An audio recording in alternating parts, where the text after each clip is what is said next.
That was July '97. By March of '98, I was locked up in Hinds County Jail on house burglary charges with a hold in Rankin County for 3 more house burglary charges. During this time, were you still using meth? I was still doing meth.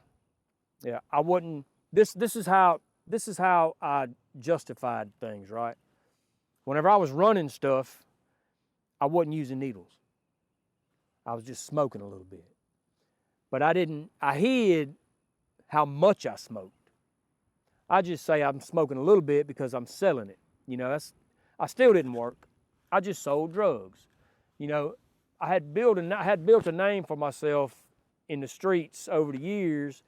And by the time I got out in 2008 and I had this big organizational structure built and had all these roles up under me that would do whatever I told them to, you had some guys with a lot of dope come out the woodworks thinking, well, hey, man, you can sell some dope for us because I know you got the means to pushing it. So I wasn't out 2 weeks and I had a few ounces of meth, and it was just on and rolling from that moment forward. You know what I mean? Well, a little while later, and this is one of those things I call God moments. So I know.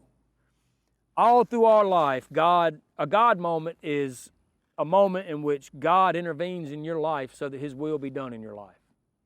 Does that make sense? I believe that all through life, God intervenes in our life, but we have to make the decision. Like, he'll open a door. He'll open a door for us, but he gives us free will, right? So it's up to us to walk through that door and do his will or go the other direction, right? And once I got clean and I straightened my life up, I can look back on my life, man, and clearly see all the times God has saved my life, man.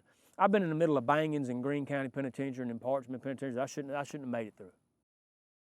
Can you explain the dynamics of being in Mississippi prisons at that time? And do you have any stories that come to mind? So for instance, let's say one time, one of the bangings I was in,